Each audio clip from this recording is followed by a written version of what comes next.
اعوذ باللہ من الشیطان الرجیم بسم اللہ الرحمن الرحیم وہو الذی مرج البحرین، اور وہی ہے اللہ جس نے کہ دو دریا چلا دیے، دو روئیں چلا دی. ھذا عذب فرات، یہ ہے بہت ہی عمدہ خوش ذائقہ اور خوشگوار اور میٹھا پانی. وھذا ملح اجاج، اور دوسری رو چل رہی ہے کہ جو کڑوی اور نمکین پانی کی ہے. وجعلنا بینہما برزخا وحجرا مہجورا، اور ان کے مابین ہم نے پردہ لگا رکھا ہے، نظر نہیں آتا، اور ایک آڑ ہے، اوٹ ہے کہ وہ آپس میں ملتے نہیں ہیں. اللہ تعالیٰ کی یہ یعنی صنائی ہے، اللہ کی قدرت ہے. وَهُوَ الَّذِي خَلَقَ مِنَ الْمَاءِ بَشَرًا، اور وہی ہے جس نے پانی سے بنایا انسان. فَجَعَلَهُ نَسَبًا وَسِحْرًا، اب یہاں پانی سے مراد منی بھی ہو سکتی ہے کہ جس سے ظاہر بات ہے کہ جو انسان کی تخلیق کا معاملہ ہوتا ہے، جو مشاہدے میں ہے لوگوں کے، وہ تو یہی ہے کہ گندے پانی سے تخلیق کا آغاز ہوتا ہے. فَجَعَلَهُ نَسَبًا وَسِحْرًا، اور پھر اس کے لیے ایک تو یہ کہ اس کے آباء و اجداد ہیں، نسب ہے اس کی، اور ایک سحرن سسرالی رشتے بیوی کے حوالے سے بھی. اب ظاہر بات ہے کہ جو ساس اور سسر ہے وہ بھی ایک طرح کے والد اور والدہ ہی ہے. یہ بھی گویا کہ اللہ تعالیٰ نے ان کو وہی رتبہ عطا کیا ہے، اور اس طریقے سے رشتے جڑتے چلے جاتے ہیں.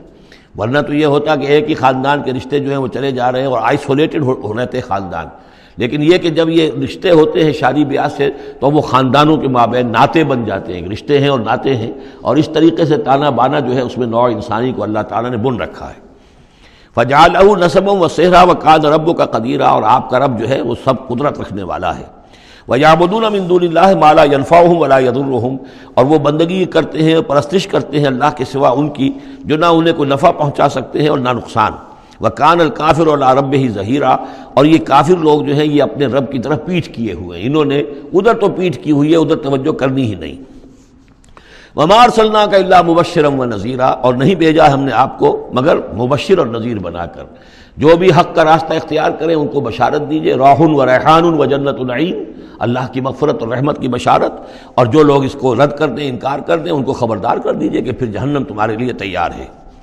قُلْ مَا أَسْأَلُكُمْ عَلَيْهِ مِنْ أَجْرٍ إِلَّا مَنْ شَاءَ أَنْ يَتَّخِذَ إِلَىٰ رَبِّهِ سَبِيلًا، ان سے کہہ دیجئے کہ میں نے تم سے آج تک کوئی اجرت نہیں مانگی. میں نے کبھی تم سے، میں جو تمہیں یا قرآن سناتا ہوں، یہ جو شاعر لوگ آتے ہیں قصیدے پڑھتے ہیں تو کچھ انعام چاہتے ہیں. یہ سامر جو آتے ہیں جو کہانیاں سناتے ہیں راتوں کو، سامرن بہی تہجرون جو ہے، تو اس کا معاملہ کیا، وہ بھی تم سے انعام. میں نے کبھی تم سے کوئی مانگا ہے؟ میں خلوص و اخلاص کے ساتھ تمہاری خیر خواہی میں یہ کام کر رہا ہوں. قل ما اسألکم علیہ من اجر الا من شاء ان یتخذ الی ربہ سبیلا، سوائے اس کے کہ میں یہ چاہتا ہوں کہ جو بھی تم میں سے چاہے، جسے بھی توفیق ہو جائے، وہ اپنے رب کی طرف راستہ اختیار کر لے، رب کے راستے پر آ جائے. گویا کہ میرا تو اگر کوئی اجر بھی ہے تو یہی ہے، مجھے اگر کوئی شے تمہاری طرف سے مطلوب ہے تو بس یہی مطلوب ہے کہ تم سیدھے راستے پر آ جاؤ. مجھے اور کچھ اپنی ذاتی کوئی منفعت، میری کوئی ذاتی غرض نہیں. وَتَوَكَّلْ عَلَى الْحَيِّ الَّذِي لَا يَمُوتُ، اور اے نبی آپ توکل کیے رکھیے اسی ہستی پر کہ جو الحی ہے، الحی القیوم، جو کہ زندہ ہے اور زندہ جاوید ہے. الذی لا یموت، جسے کبھی مرنا نہیں ہے، جس پر کبھی موت وارد نہیں ہوگی. وَسَبِّحْ بِحَمْدِهِ، اور اس کی حمد کے ساتھ آپ تسبیح کیجئے. وَكَفَىٰ بِهِ بِذُنُوبِ عِبَادِهِ خَبِيرًا، اور اپنے بندوں کے گناہوں سے وہ کافی ہے باخبر ہونے کے اعتبار سے. یعنی آپ یہ نہ سمجھیے کہ یہ جو کچھ کر رہے ہیں یہ کہیں ایسا نہ ہو کہ ان کے معاملات جو ہیں کہ ریکارڈ نہ ہو رہے ہوں، انہیں بھرپور سزا نہ ملے. ان کا ایک ایک کرتوت ہمارے پاس ریکارڈ ہو رہے ہیں، اور ان کے تمام چیزیں جو ہیں ان کا ان کو بھرپور جواب دینا پڑے گا اور بھرپور بدلہ انہیں ملے گا. الذی خلق السماوات والارض وما بینہما فی ستۃ ایام، وہی کہ جس نے پیدا کیا آسمانوں اور زمین کو اور جو کچھ کہ ان کے مابین ہے 6 دنوں میں. ثم استوى علی العرش، پھر وہ متمکن ہو گیا عرش پر، تخت پر. الرحمن، وہ رحمان ہے. فاسأل بہ خبیرا، تو ذرا پوچھو، کوئی ہے کہ جو اس کی خبر رکھتا ہو، جو اس کے بارے میں معلومات رکھتا ہو، ان سب سے پوچھو اس رحمان کی صفات کیا ہیں، اس رحمان کی شان کیا ہے. جاؤ تم تلاش کرو. یہ جو کبھی ہم پڑھا کرتے تھے ہائی اسکول میں ہمارے زمانے میں کہ مجھ کو ہے تیری جستجو، مجھ کو تیری تلاش ہے، خالق میرے کہاں ہے تو، مجھ کو تیری تلاش ہے. تو ایک ارج ہے انسان کے اندر، وہ محسوس کرتا ہے کہ کوئی ہے، کوئی تو ہے جس نے مجھے پیدا کیا ہے. اب میں کیسے تلاش کروں، کہاں ملوں، کہاں ملے گا، کیسے اسے بات ہو سکتی. فاسأل بہ خبیرا، تو جاؤ ایسے لوگوں کو تلاش کرو کہ جو اس کے ساتھ کچھ آشنائی رکھتے ہوں، جو اس کے جاننے والے ہوں، جس کی کوئی دوستی ہو، اور ان کی صحبت اختیار کرو. کونوا مع الصادقین، تو یقیناً تمہیں جو ہے اللہ تعالیٰ کی معرفت حاصل ہوگی.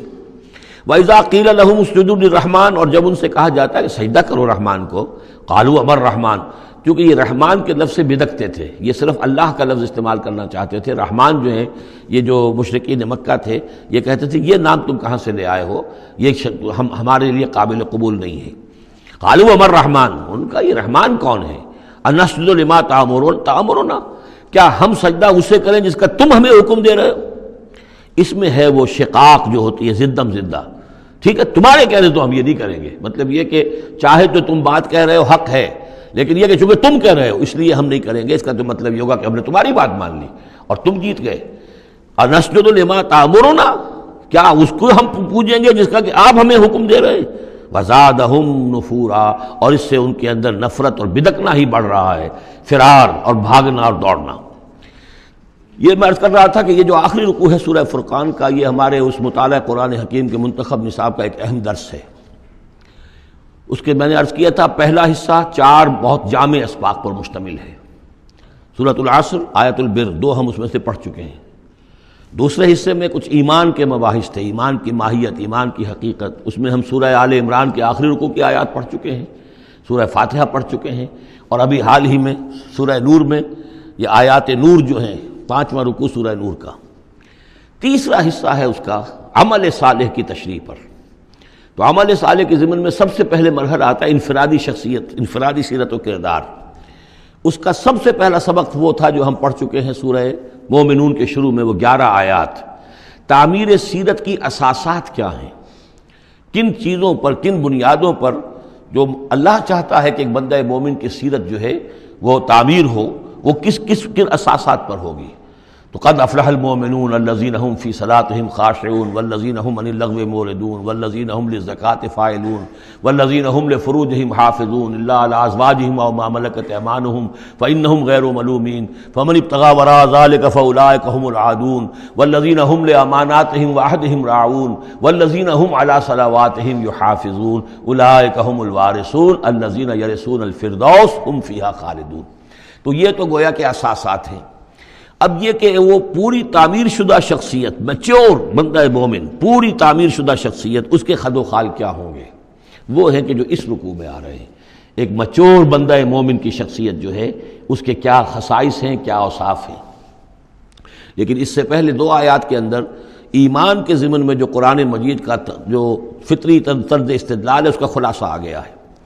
تبارک الذی جعل فی السماء بروجا، بہت بابرکت ہے وہ ذات جس نے کہ آسمان میں برج بنائے، وجعل فیہا سراجا وقمرا منیرا، اور اس میں رکھ دیا ایک چراغ اور چاند جو کہ روشن ہے۔ اب یہاں نوٹ کیجئے کہ سورج کو سراج کہا ہے۔ سورج میں چونکہ کمبسچن کا عمل تحریک، جل رہا ہے، اس کے اندر حرارت ہے، لہذا اس کو چراغ کہا ہے، اور قمر کو نور کہا ہے صرف، کیونکہ یہ ریفلیکشن ہے۔ قمر کے اندر کوئی جو ہے پروسیس کمبسشن کا نہیں ہے، کوئی اس کے اندر حرارت نہیں ہے، بلکہ وہ تو ٹھنڈی جگہ ہے، ایسے ہی جیسے کہ ہماری زمین کی سطح ہے ویسے ہی اب تو جا کر لوگ دیکھ بھی آئے ہیں اپنے قدموں تلے، یوں بھی سمجھیے کہ اس زمین کو روند بھی آئے ہیں، چاند کی زمین کو۔ تو یہ اس کا نور ہے، لیکن وہ نور ریفلیکٹڈ ہے، اور سراج جو ہے وہ ہے اصل میں سورج۔ وَهُوَ الَّذِي جَعَلَ اللَّيْلَ وَالنَّهَارَ خِلْفَةً، اور وہی ہے جس نے کہ دن اور رات کو بنا دیا ہے ایک دوسرے کے پیچھے لگا ہوا، لِمَنْ أَرَادَ أَنْ يَذَّكَّرَ، ان لوگوں کے لیے جو چاہیں نصیحت اخذ کرنا۔ اسی سے یہی آیات الہیہ ہیں کہ جن سے انسان کو اللہ کی معرفت حاصل ہوتی ہے، اس کی قدرت، اس کا علم، اس کی حکمت کا اندازہ ہوتا ہے۔ او ارادہ شکورا، یا جو اللہ تعالیٰ کی نعمتوں کے پہلو سے اس کا شکر کرنا چاہیں تو اس کے لیے کائنات کا ذرہ ذرہ جو ہے گویا کہ اللہ کی توحید پر، اللہ کی قدرت پر، اللہ کی صناعی پر، اللہ کی حکمت پر دلالت کر رہا ہے۔ بس یہ 2 آیتیں تو سمجھیے کہ ایمان کے ضمن میں تمہیدی آیتیں